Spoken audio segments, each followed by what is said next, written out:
Before I begin this video, there are some things I want to lay down first.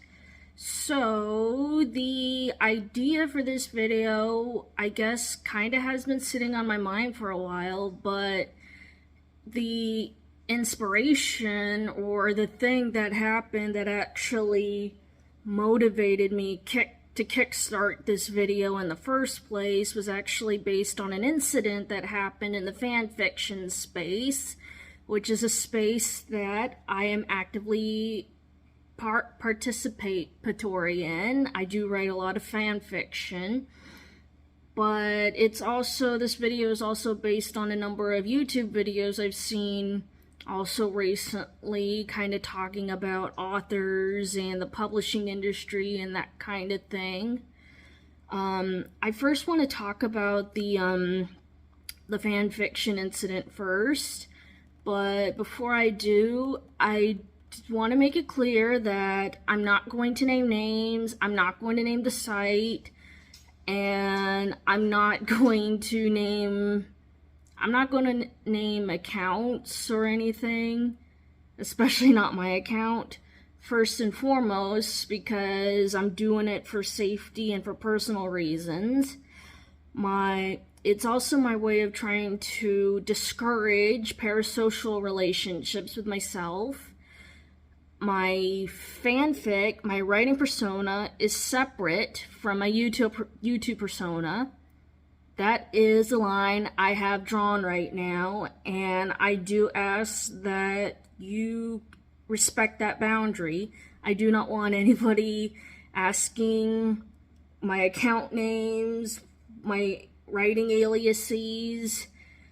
I don't want that kind of attention from on those particular sites right now, if ever. So yeah, and again, trying to discourage a parasocial relationship because you do not know me as a person apart from what I choose to disclose here on this platform. And if you do think you know me, based on the very scant few videos I have uploaded so far, you really don't know me at all. So, let's talk about the incident on that fanfic site I mentioned. Content warning for racism. Big shocker there, she said sarcastically. So, on the fan fiction website, there were two accounts that were well known on this site. They had a pretty big following. They were known mostly for writing fanfic and posting content on certain fandoms, one that I am actively part of. I was actually following one of their accounts at the time, and I was liking their stuff and reposting some of their content every now and again. Thankfully, it wasn't that much in retrospect. But then some information came to light about these accounts. They were part of they had a private chat, some like private DMs, I think, that got leaked, and they got leaked to the rest of the fandom community. And long story short, those same accounts had been engaging in some really mean behavior.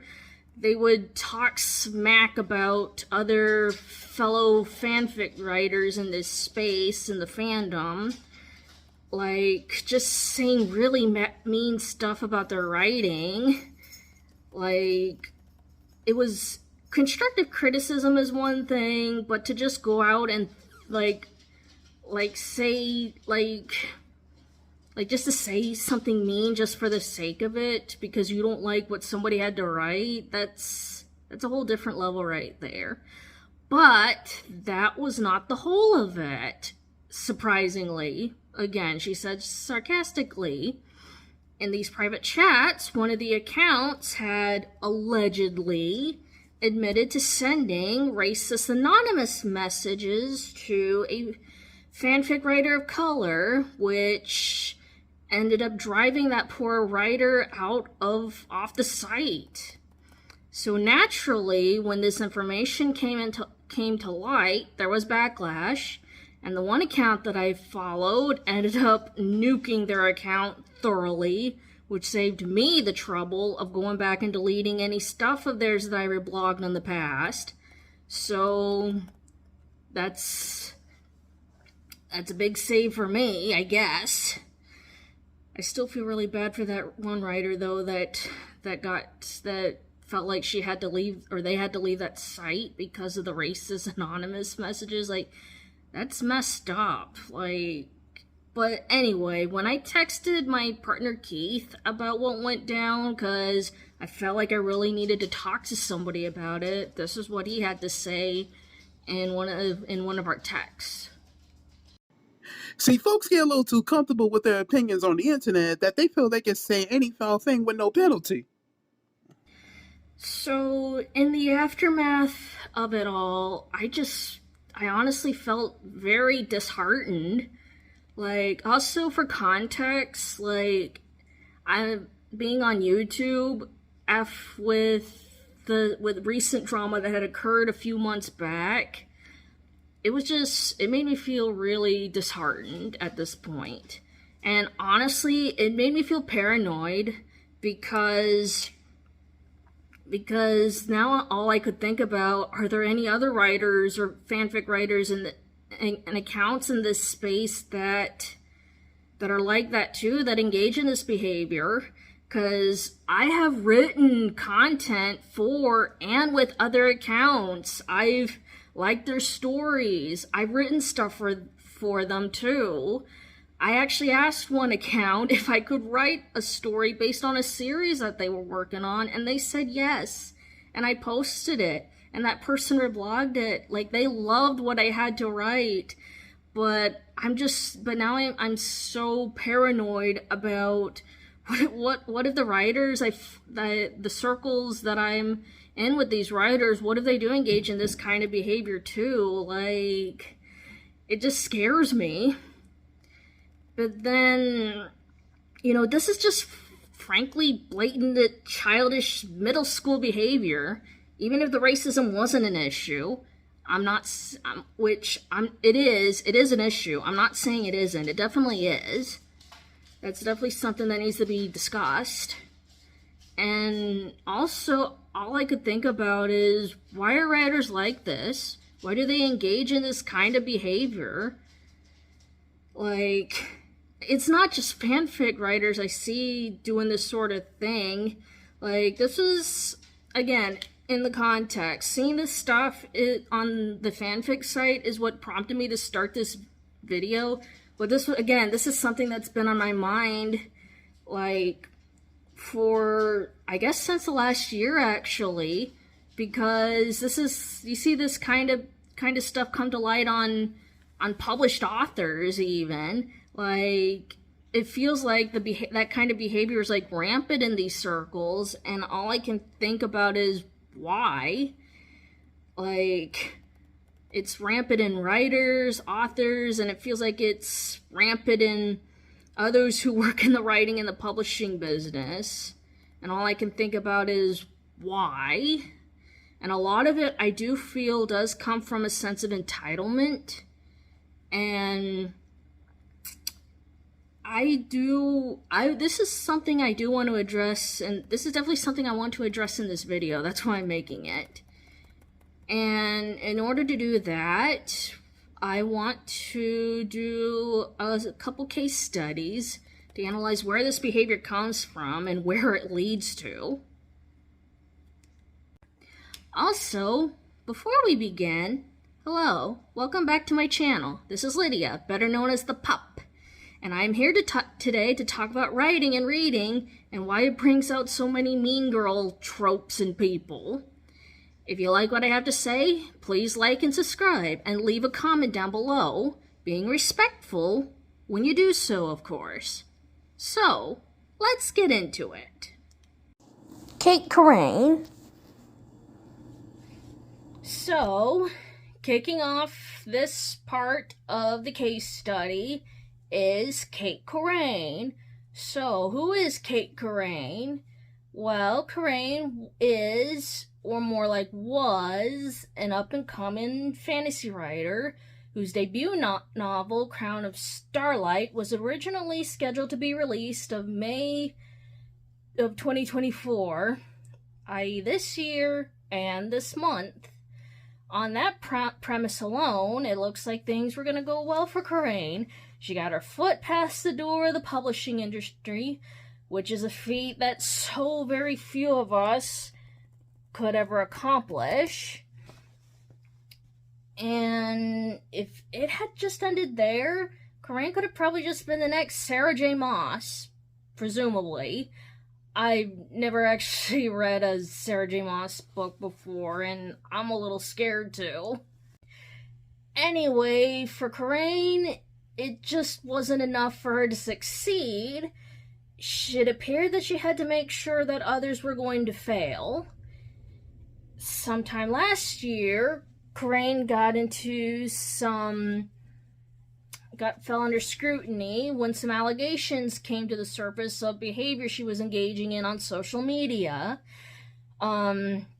Allegedly, actually probably not allegedly because she did eventually confess to this thing, Corrine allegedly began a series of fake accounts on Goodreads, which she would use to give 1-star reviews to other books while adding 5 stars to her own books in an attempt to press on people that her book is amazing and you should go in and buy it once it makes it to print. Her own book, by the way, had not been published yet, had not made its debut, mind you. Those accusations would be brought to light, and they went viral, in part thanks to Sharon J. Zhao, who is an internet content creator and author of the science fiction novel The Iron Widow, which is a book that I have read and I actually loved. Definitely in love this retelling of China's only female emperor. I'm definitely looking forward to the next installment. I'm also familiar with Sharon J. Zhao's work on YouTube. They've made content that analyzes Asian and Chinese representation in media, and they've also made educational content on that same channel for Chinese history and culture, which I found to be very informative. This is what Zhao had to say when they were trying to call out Corrine and her shady behavior on Twitter /X on December 6th of last year. If you, as a debut author, are going to make a bunch of fake Goodreads accounts, 1-star bombing fellow debuts you're threatened by, can you at least not make it so obvious by upvoting your own book on a bajillion different lists with those same accounts? Zhao would later post a 31-page document which they had garnered as proof that Corrine was the one behind the fake accounts and posting the bad reviews of other authors' books while adding 5 stars to her own. Zhao and many other writers, it should be pointed out, had also noted that many of the debut novels that Corrine was 1-starring were written by authors of color, which naturally led to the internet calling Corrine out for being a racist. Can't really blame them, considering the connection there. So, how did Corrine respond to these allegations? Well, first, she tried to make it look like she was not actually the one behind it all. She went as far as to accuse an associate of hers for being the one behind it all, going so far as to post private text between her and this associate and getting this person to confess their wrongdoing. And of course, nobody bought that. Corrine would eventually confess on social media that the person she accused was non-existent and that she, Corrine, was the one who was behind the fake Goodreads accounts. And to address the racism aspect, she tried to explain away her behavior citing depression and substance abuse, which led to a psychological breakdown as a consequence, and also fuzzing her memory on the incident, very conveniently. And again, as far as I can see, nobody bought that. Fantasy author Bethany Baptiste had to say this about Corrine's apology. You targeted mostly BIPOC and marginalized authors, claimed black authors were at the wrong place at the wrong time, and then your memory got fuzzy about everything else. Long story short, in the aftermath of the scandal, Del Rey Books, the publishing company who Corrine originally had to deal with, they dropped her, as had her literary agent. Yeah, she definitely shot herself in the foot on this one, I'm gonna say. Now, this could be seen as an indictment on Goodreads, one based on the way that they run the site, but that's not what I want to focus on. I kind of more or less want to focus on Kate Corrine and what incentivized her to do what she did. As I mentioned before, Corrine had a publishing deal, and she was set to publish her debut novel. She also had a deal for other books that she was working on, as I believe. You know, this is something that most aspiring writers could ever dream of. That's something I certainly dream of. You know, a publishing deal, the clout that comes with it, fans of their work who want to take selfies and get autographs on limited edition to the book, and maybe even a TV or movie adaptation in the process along the way. That certainly is the dream. I mean, that's what I dream about as an aspiring writer myself. Kate Corrine had all of these things, or she could have had, if she had just kept her fingers off the damn keyboard. And yeah, whether Corrine wants to admit it or not, it is a little bit telling that the authors she chose to target with her Goodreads crusade were, let's be honest, not white. She definitely sabotaged herself with this behavior, there's no denying that. And it's not only petty or racist, it almost sounds like it comes from a place of jealousy, insecurity, dare I say entitlement. And this, by the way, was from an up-and-coming fantasy writer.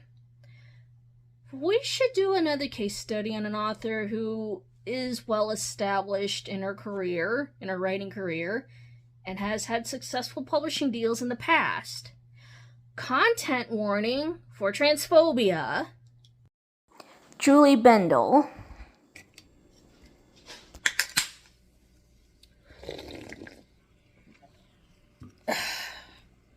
What?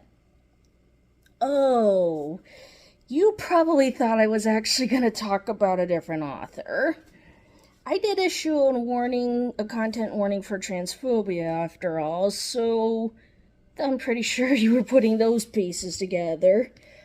I know you all are thinking about it. A certain author who was once well known for her beloved Wizarding Schools series, who later tried her hand at writing detective crime novels under a different name, a masculine name, mind you, and then later became better known for her less than savory beliefs on gender and trans people that led her down a path of radicalization and now at this point in time engaging in a form of Holocaust denialism, as it turns out.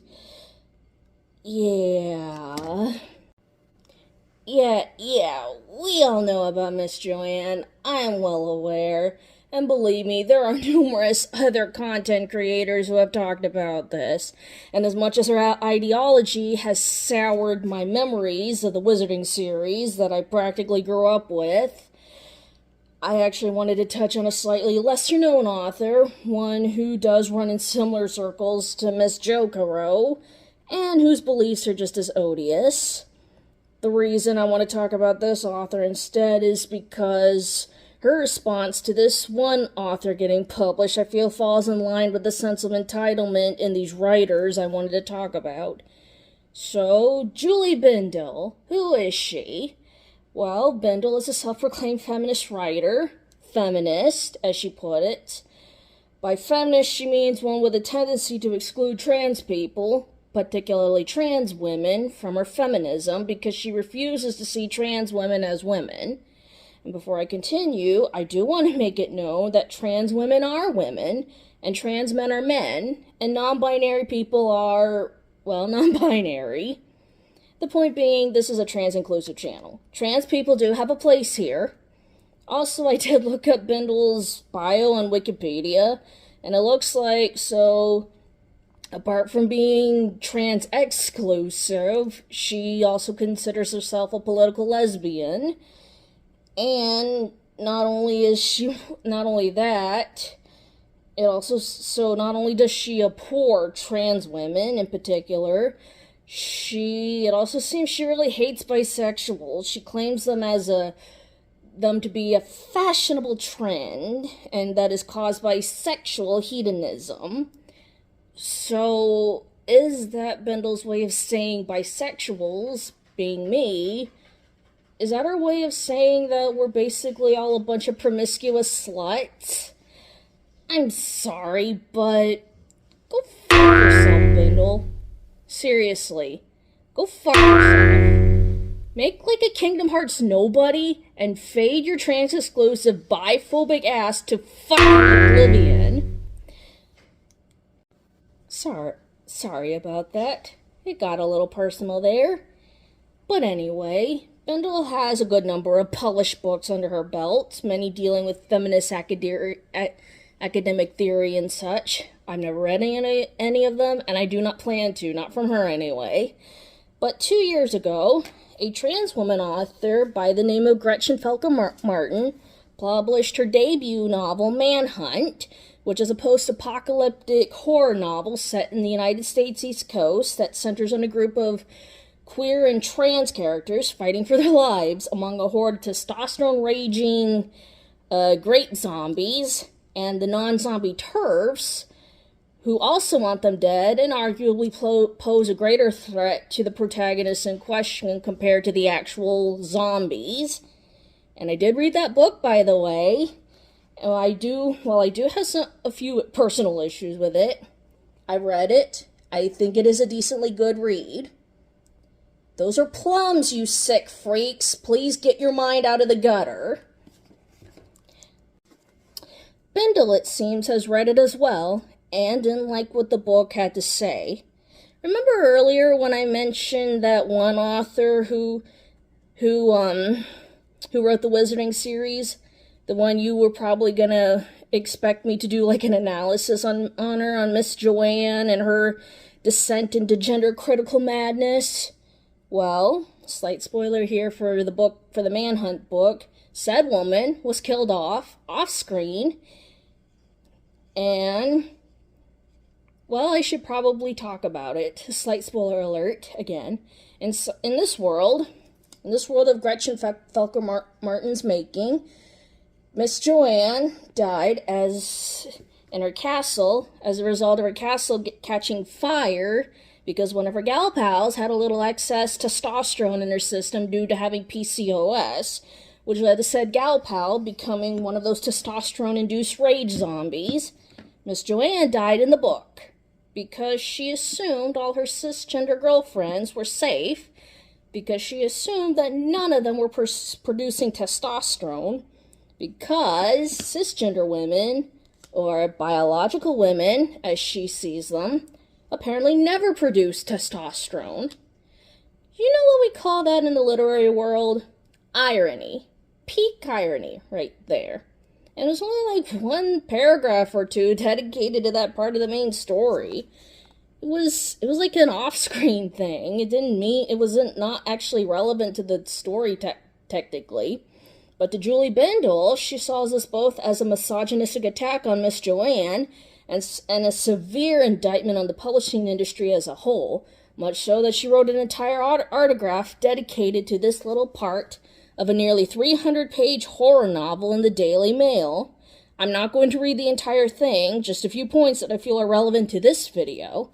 But if you want to see a more thorough breakdown on Bindel's article, as well as to see it get thoroughly torn to shreds, I'll leave a link in the description to YouTuber Jesse Gender's video on this article and the book itself. That video, by the way, going on a brief tangent, was also what got me to read the book in the first place.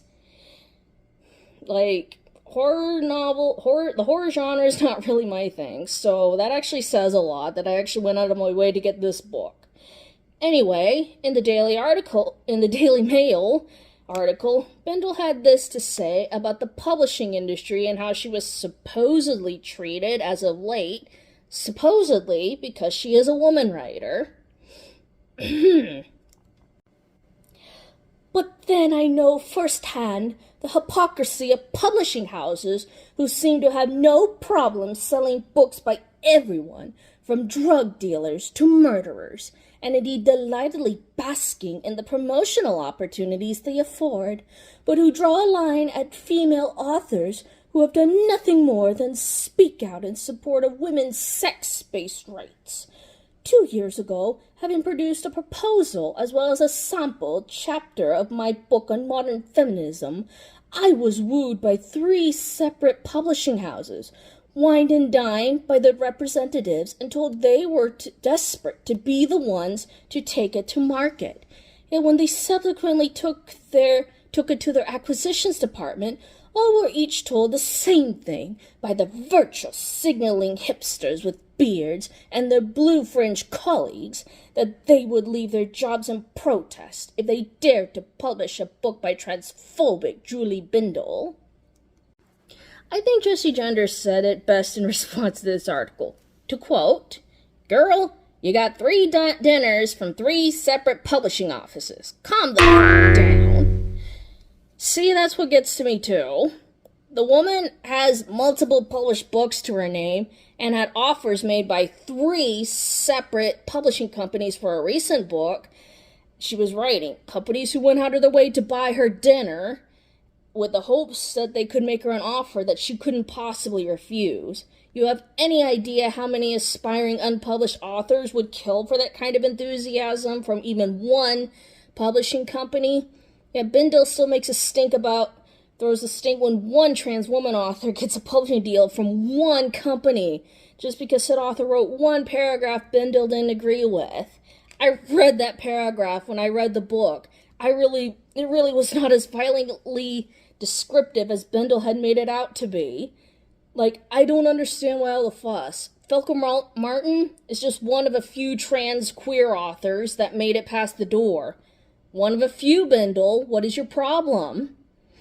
Another thing Jesse pointed out about this article is how there is, and to quote Jesse here, underpinning that Bindel is owed a platform, the platform that she has to give out speeches and write more books, never acknowledging that her transphobic and frankly biphobic talking points are causing harm to others.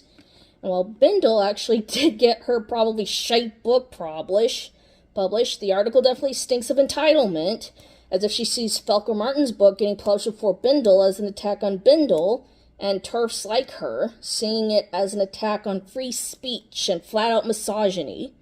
Again, pointing out that Bindel is already a well-established author with plenty of books under her belt. Gretchen Felton Martin, so far, has only published 1. Diversity in publishing. So, what did the fanfic writers, along with the likes of Kate Corrine and Julie Bindel, have in common? Well, they are writers who have engaged in petty behavior, and they are presumably white writers. And I know some people don't want to hear that, but that is a pattern I'm seeing here. And before I do go any further in this section of the video, I just want to make it known right now, this is not an attack on white writers.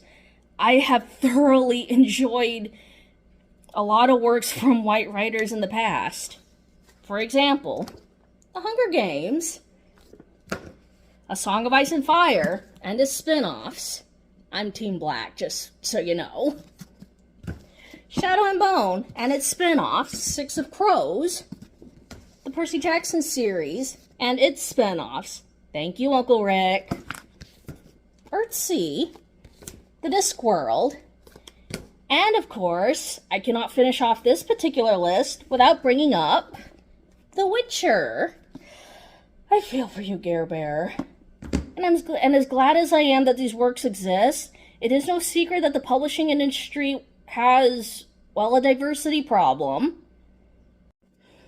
In 2015, writer blog Lee and Low Books created a little something known as the Diversity Baseline Survey, which sought to answer the question, does the book industry have a diversity problem? They asked that in 2015, then again in 2019, and they asked it again last year in 2023. To answer this specific question, they began in January of last year. They spent the year gathering publishing companies of varying sizes across North America, from peer-reviewed journals, university presses, literary agencies, and so forth, to participate in this survey. I'll post a link in the description if you want to read the entire blog report, but for the sake of this video, I would like to point out the key takeaways from this year's survey. In terms of race, about 72.5% of publishing staffers and literary agents were white Caucasian, with Arabs and indigenous people comprising less than 1%. In terms of sexual orientation, the majority identified as heterosexual at 68.7%, with lesbians only comprising 3% of the industry. In terms of gender, the majority of workers in the industry comprised of 71.3% of cisgender women, which is the group that I'm part of. Trans and two-spirit people only made less than 1%. And in terms of ability, only 16.5% of industry workers reported having some kind of disability. And going on a brief tangent here, if the publishing industry existed in a vacuum and was looking to offer deals to writers solely on the basis of gender, I'd say I would have a pretty decent shot. Though realistically, that's not going to be the case, and I have to take my other identities into consideration, being bisexual, Latina, and neurodivergent. But why does any of this matter? This data is just people who work in publishing. They're not the actual writers. What does diversity in publishing have to do with anything? Well, to answer that question, Lee and Low Books had this to say as part of the report. It's imperative the publishing workforce continues to reflect the many lived experiences in North America. As gatekeepers, we decide what stories get published, which creators get the extra sales or marketing push, and which books get reviewed. If you are white, straight, cisgender, and or able-bodied working in the publishing industry, chances are you're going to have some level of bias, conscious or not, towards writers who share one or more of those identities. That is the society we live in, after all. According to a study conducted by the Pew Research Center back in 2015, which sought to figure out racial preference among different racialized groups, the majority of white people had a racial preference for, surprise, surprise, other white people over black and Asian people. And black people had a racial preference for other black people over white people. Asian people, interestingly, had a narrow preference gap, with 42% of respondents having a racial preference to other Asians compared to 38% who had a preference to white people. Well, why does the data in that study matter? Well, much of it was focused on implicit bias, which the American Psychological Association defines as a negative attitude of which one is not consciously aware against a specific social group. This implicit bias affects how people view and treat others who are different from them, especially those who occupy one or more marginalized identities. If you are a white person who consciously or unconsciously favors other white people, chances are you're going to look more favorably towards other white people compared to racialized groups. Now, considering what we know of the demographics of the publishing industry, mostly white, straight, cisgender, and able-bodied, odds are a good chunk of them have conscious or unconscious biases favoring writers who are white, straight, cisgender, and or able-bodied. Having said all this, now you're probably wondering, what does any of this have to do with the way some authors behave by putting other authors down? Writer's entitlement. So, the two examples I had chosen earlier as part of my case study, JK Rowling and Julie Bindel, they are white authors, identities that comprise the majority of the publishing industry. Well, I have no doubt Rowling and Bindel, I suppose, have worked hard to get the publishing deals that they were offered. It would be extremely naive not to consider that maybe, just maybe, their occupations as white writers likely gave them an advantage over other writers who are not part of that group. Again, considering what we know about the demographics of the publishing industry, it is likely the publishing offices and literary agents had an implicit bias towards these two authors because the publishing workers, were also likely white. We know that, but do writers like Rowling and Bindel know? Are either of them aware of the demographics of the publishing industry that likely decided to give them the upper hand over other aspiring writers? In Julie Bindel's case, is she even remotely aware of the publishing industry's demographics when it comes to cisgender women? That it is statistically and overwhelmingly more likely to favor cisgender writers like her over transgender writers like Gretchen Felker Martin? I'm going to go ahead and say no, based on how Rowling and Bindel reacted when writers who did not occupy their identities got publishing authors over them. Actually, in Rowling's case, she had the publishing deal already set. She was already getting much attention for her debut novel. A lot of it was positive for the most part. But again, as I said before, it was not enough for Rowling to succeed. She had to make sure others would fail. Going over to Sharon J. Zhao's YouTube video, I'm using YouTube instead of TikTok because I don't do TikTok, and I think they sum it up fairly nicely for why Rowling was this way. Racism isn't necessarily intentional. It's not necessarily conscious. You may not look at someone and go, "Oh, I hate her because she's Chinese," but you could be looking at how she received a $500,000 deal from your same publisher and automatically feel that she doesn't deserve it, even though you've never read her book, and then you fail to unpack why she doesn't deserve it. Rowling may not have believed herself to be racist, nor does she probably believe she would make consciously racist actions, but perhaps on a subconscious level, maybe she did look at fellow debuted authors of color to be exact, who had similar deals from the same publisher that she was planning to carry her book. And maybe because of implicit biases that are the result of a society that favors white authors over authors of color, maybe she really did believe those authors didn't deserve the offers they received. And taking white privilege into consideration, it's possible Rowling believed that she was owed this platform, that it should have just been given to her and nobody else. At least nobody else doesn't share the same skin tone as her. In Julie Bindel's case, this being someone who does have conscious biases against a certain group, being trans people, especially trans women, the fact she saw a single trans woman writer get one novel published when her book wasn't getting that attention was more than enough to send Bindel over the edge. Going back to Jessie Gender's video, I think she summed it up nicely on Bindel's response, and also, I think, summed it up for writers like Bindel and Rowling to a certain extent, who are fairly privileged and unaware of that same privilege that likely played a part in getting those publishing deals. There's this subtle assumption that Bindel and TERFs, owed these platforms, and by taking them away, they're taking away something they should have had, rather than it being something that was a privilege given to them. A privilege, by the way, that many trans people don't get. There's that familiar phrase, when you're accustomed to privilege, equality feels like an attack.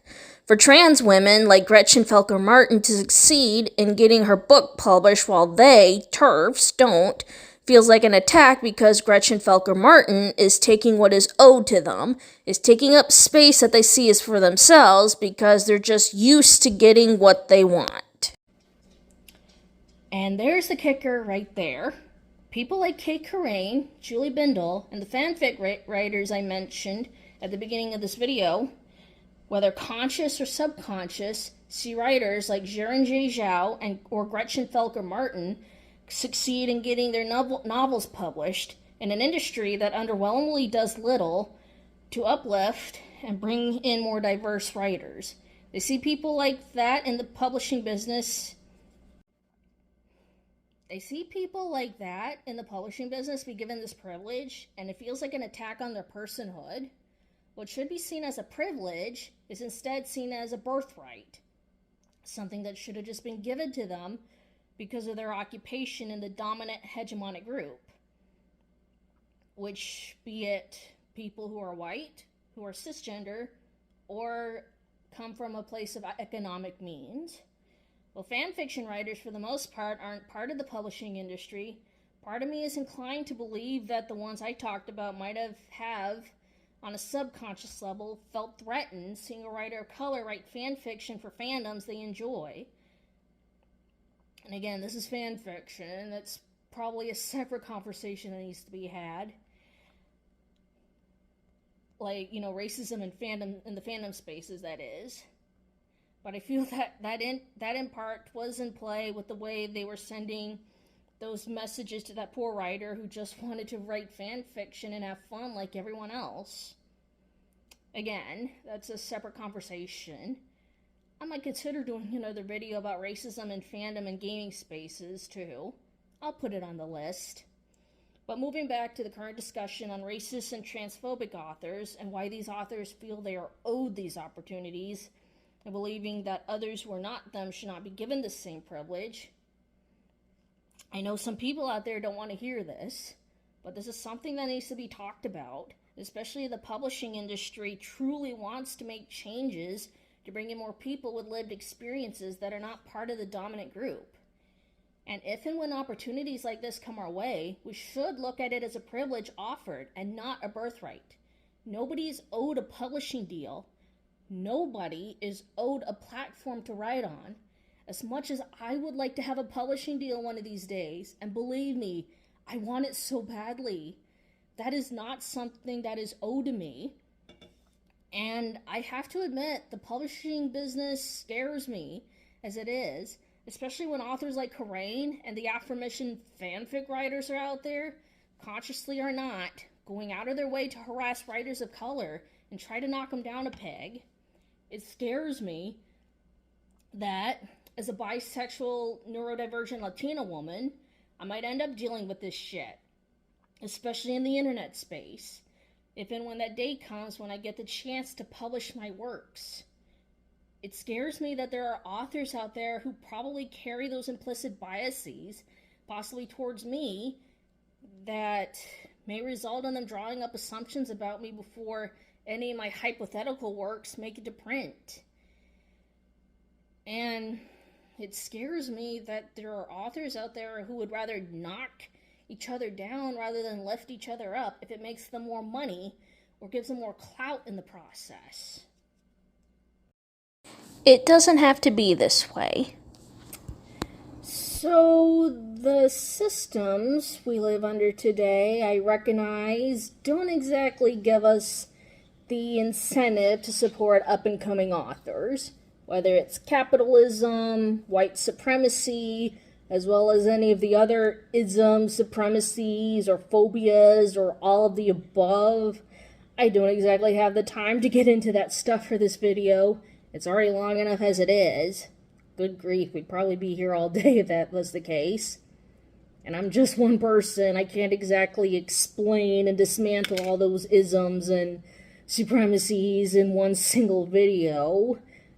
Again, there have been numerous content creators on YouTube and other platforms who've already done it.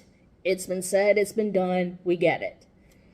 But the point is, even though those systems we live under today, even though they conditioned us to view other people as competition, especially in fields like the publishing business, where so few of us can even get their foot in the door, that's how it feels. And in some ways, we are encouraged not to see each other as people, as a community, one that can support each other and help become the best we can be at crafting and perfecting our art. It seems like that, but it doesn't have to be this way. In 2018, Rick Riordan, author of the Percy Jackson series and its spin-offs, launched a publishing platform called Rick Riordan Presents. And if you are not familiar with this platform, this quote by Riordan summarizes the purpose of the platform. Basically, our goal is to publish great books by middle grade authors from underrepresented cultures and backgrounds, to let them tell their own stories inspired by the mythology and folklore of their own heritage. Over the years, I've gotten so many questions from my fans. Will you ever write about Hindu mythology? What about Native American? What about Chinese? I saw that there was a lot of interest in reading fantasy adventures based on different world mythologies, but I also knew I wasn't the best person to write them. Much better, I thought to use my experience and my platform at Disney to put the spotlight on other great writers who are actually from those cultures and knew the mythologies better than I do. Let them tell their own stories, and I'll do whatever I can to help those books find a wide audience. In this instant, Riordan, an author with a white man's privilege, acknowledged that there are authors out there who don't have the platform he has. These same authors also come from varying ethnic and cultural backgrounds and are definitely more qualified to tell these stories that are part of their cultures than Riordan. Again, something that the man appears to acknowledge. And here we see Riordan provide the platform for these writers, not just to tell their stories, but also to get exposure on a larger platform. Exposure they may not have gotten no matter how many books they get published in their lifetime. And I have read those books too. Yes, I do read middle grade level books every now and again. Don't judge me. More on a serious matter though, there's an authenticity to these books that I just wouldn't have been able to pick up if it came from anybody else that was not part of these ethnic and cultural backgrounds, even if it was written by someone like Riordan. Additionally, Rick Riordan has co-written books too. One of his Percy Jackson spin-offs, in fact, Sun and the Star, which is a book which is basically a spin-off for Nico D'Angelo and his boyfriend. Riordan co-wrote that with non-binary author Mark Ashiro.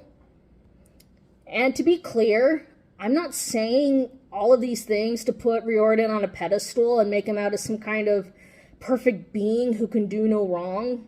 Far from that. I'm not saying any of that, not for that.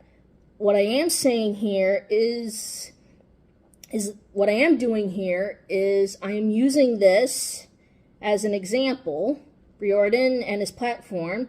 I'm using that as an example that authors don't have to fall into the competitive mentality, one that seeks to put others down by any means necessary. Despite the systems we live under, we don't have to treat fellow writers and authors as rivals that need to be annihilated, especially authors and writers who aren't like the dominant hegemonic group. We can lift each other and support each other. It can happen, and it has happened. We saw it with Rick Riordan when he launched a platform to give marginalized authors a chance to write their stories. And we saw it with Jiren J. Zhao, who went out of their way to shout out the authors that Coraine harmed with her review bombing spree. God willing, I'll get that chance someday to get my works published. And God willing, I hope to get that kind of support from fellow authors who do want to support each other, who want to build a community, who aren't going to see me as competition. That's basically my hope when I get to that spot, to that point. And I also want to help and support other writers too.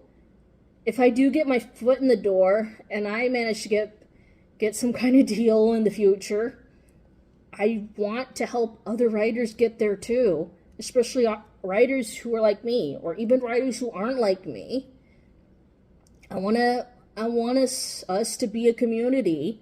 I want us to support each other, give each other advice, especially if we are trying to write in genres or for characters that don't look like us, but we can talk to authors or people who are different, get different perspectives, different lived experiences. We can do all that.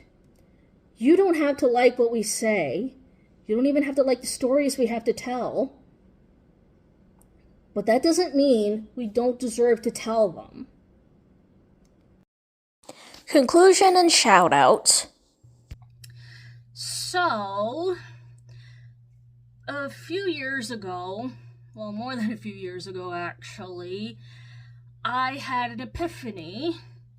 I realized, as somebody who loves to read books at the pace that I do, I realized that many of the books that I was reading, while they were good, they did tend to be rather, a lot of them were written from the dominant group, being cis, het, white women or white men, and not an attack on that particular group. I did enjoy the material that I've read from those, with the stories they've written, but I realized, I'm pretty sure that there are other authors out there, be they queer or writer or authors of color, that probably have just as exciting stories to tell. So I branched out. I purposely branched out, broadened my horizons, purposely went to seek out authors that were not white or not straight or any part of the hegemony. And I definitely don't regret doing that. I've learned that there are writers out there with different varying cultural, ethnic backgrounds that have these amazing stories to tell. And it would, since that is the topic of this video, it would be a major disservice to not mention the books that I have read from these authors over the years, since I already made a list previously of white writers that I've enjoyed. I already mentioned The Iron Widow from Zhiren Zhao and Manhunt by Gretchen Felker Martin, but there are tons more stories that I've read that I would like to shout out that I've read over the years. In case you do not know, they are out there. They are out there. Now go support those authors. Go read their stuff. I'm pretty sure you may not like what they have to say and whatnot, but it's their stories based on their lived experiences. And I'm gonna go ahead and pull out these books, show what I have here. So we got this one here. So Skin of the Sea by Natasha Bowen. So it's mermaids, basically, black mermaids. So if you wanted the Little Mermaid, like the actual Black Little Mermaid story, you got this right here. It's based off mermaid mythologies based from certain African tribes, indigenous African tribes, and it's also rooted in it's historical fiction, I would say, because the story takes place in the 16th century, I believe. So this was at the height of the transatlantic slave trade. So they definitely do touch on that part of history, and they definitely don't pull the writer definitely doesn't pull any punches there when talking about that part, the slavery part. So, and it's also got some romance. The mermaid meets the human man. The man, by the way, almost became a slave, almost became part of the transatlantic slave trade. She rescues the man, she falls in love, and I don't want to spoil anything, just go read the story. It's great. I liked it. It's a really good book. We got Black Candle Woman by Diane Marie Brown. So this is actually her debut novel. It takes place in New Orleans. Yeah, New Orleans French Quarter. So southern Black Creole culture here with a generational curse and magic, that kind of thing. I don't quite remember if it was like voodoo or anything, but it's a great story. It's got that kind of stuff, and I would recommend it. It's a good story. Blood Air Trilogy by Amelie Wen Zhao. I don't believe there's any relation to Jiren J. Zhao, same surname, but I don't believe there's any familial relations there.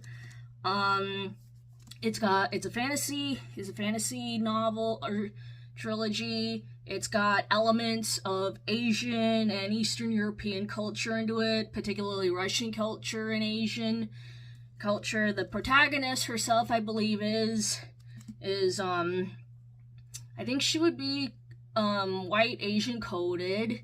So there's those elements there.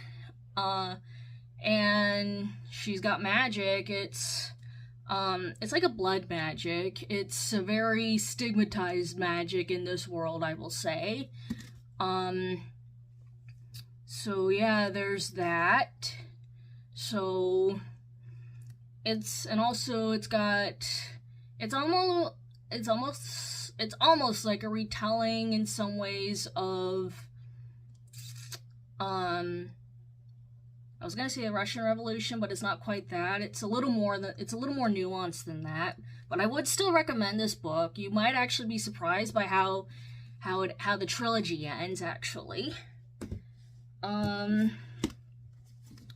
The Rise of Kyoshi and the this was the wrong book, actually. It's The Legacy of Yang-Chen. I meant to show you The Dawn of Yang-Chen, but both were written by author F.C.E. So they're basically the prequels to the Avatar franchise, Avatar The Last Airbender, that is, with Yang-Chen and Kyoshi, who were past avatars before Aang. I have to say, though, if Netflix wanted to do like a live action Avatar thing, I would have definitely been a lot more excited if they did adaptations based on these two characters instead of just doing a remake of the entire animated series. I've not seen a live action remake. I have no desire to, especially based on reviews that I've seen so far of the show.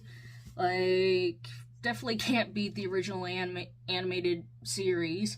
I mean, M. Night Shyamalan tried to do that once before, and I saw that adaptation. I regret it. But go read these books. They're good, fleshing out the characters of Kyoshi and Yang-Chen. So one of the authors that I kind of showed you guys earlier was J.C. Cervantes, who writes one series in the Rick Riordan Presents platform with characters based on Aztec and Mayan mythology. This is one of her separate novels, The Enchanted Hacienda. So it has to do with a woman with a family that has a special magic garden, and she also falls in love when she goes back home to that place. It's a great story. I find it relatable myself in some way, so I would recommend it. Ace of Spades by Ferda Abike Iyimide. I apologize if I butchered the pronunciation. This book is, best way I could describe it is Gossip Girl meets Get Out. And the protagonists are basically the token black characters of this private school they got accepted into. There's a lot of suspense into it. It's something of a social thriller, I would say. And it definitely does touch on the systemic intersections of being black and queer. So and tokenism, there's definitely commentary on that. I would recommend it. It's very thought-provoking, I would say. Beasts of Prey by Ayana Gray. So It's a African coded fantasy world with these animals in the night zoo. The main protagonist of this series, she's like a zookeeper of the night zoo. She's also an indentured servant, so there's a whole plot line there. I would recommend it. It's a good read. I only have 2 of these other books so far. I believe the third one's out already, so I plan to get that when I have the chance. As soon as I get my my book backlog down a little bit. I got The Mexican Gothic and The Daughter of Dr. Moreau by Silvia Moreno Garcia. So they're kind of like Lovecraftian inspired novels, at least this one anyway. I like this one actually probably best. It's a bit of a slow burn, but it definitely gets a lot more exciting as you get towards the end of the book. I promise. It's definitely a good read. I thought it was good. I liked it.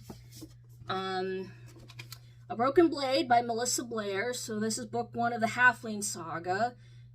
A series that is still in the process of being written. The protagonist is called a halfling, so half mortal, half elven, and the series is written through a queer indigenous lens. The author is queer and indigenous, and the series focuses a lot on systemic discrimination and colonialism, and it actually does touch on the real world impacts that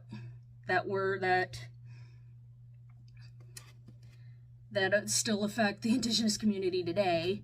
It's still a good story. It is very thought-provoking, and again, if you want to support indigenous queer writers, I definitely would recommend it.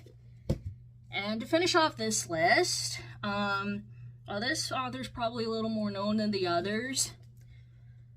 The 5th season, so that's the first installment of the Broken Earth trilogy by N.K. Jemisin. This one has actually won a Hugo Award. It's a definitely powerful, compelling story. Touches a lot on the impacts of enslavement and dehumanization. I definitely would recommend it. It's a pretty good story, especially the kind of like the world building that N.K. Jemisin puts into us. I definitely do appreciate that. It's definitely up there with, say, the World of Ice and Fire or the World of Earthsea. It's very thought-provoking, and that's just a few of the books out there that are written by people from different marginalized groups. There are a lot of other stories out there written from different perspectives, from different marginalized groups. You just need to go look for them, even if you can't find them so easily. You can go to the store, you can go to like a secondhand, site. You can go to the library, see if they got anything there. Just support our authors, support authors who are not as privileged as others, and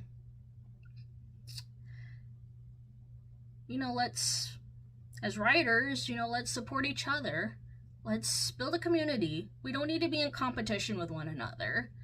We can support each other. We can support authors who are not like us even. We can try and give each other feedback to perfect our craft. And yeah, that's it. That's pretty much all I got for this video. I'm going to put a link in the description to Jiren Zhao's video, because they also shout out as I mentioned before, they shout out the authors that were affected by Kate Garain. So if you want to support those authors, go do that. I'm also going to put a link in the description to another YouTube channel. That particular video isn't exactly related to the other authors I mentioned, but it kind of does. You'll have to see for yourself, but I'm putting that there because that channel also does a shout out to authors too, to marginalized authors that are getting books that are either published now or going to get published soon. And that particular list in specific is for trans Latina writers. So if you're looking to support writers from those particular identities, you know, you got the link, you got the list, so you can do that. I myself saw a couple books from that list that I think I'm going to go and try and find when I get the chance, because they are definitely up my alley, and I do also want to support Latina authors, especially those who are trans or queer. So, yeah, that's it. That's all I got for this video. I hope you liked it. It's one of my first scripted videos, actually. Well, actually, it is the first scripted video, so sources will be cited, and I hope I'll be able to do more stuff like this in the future. Like and subscribe. Go support other authors and marginalized identities. Go make a community. Go start a book community where we can lift each other up and support each other. And, you know, just be kind on the internet. You don't need to be mean. You don't need to send abuse or harassment or racism. You don't need to do any of that, really. You know, if you can't say anything nice, don't say anything at all, regardless of the anonymity that you have on the internet. This is the pup, signing off.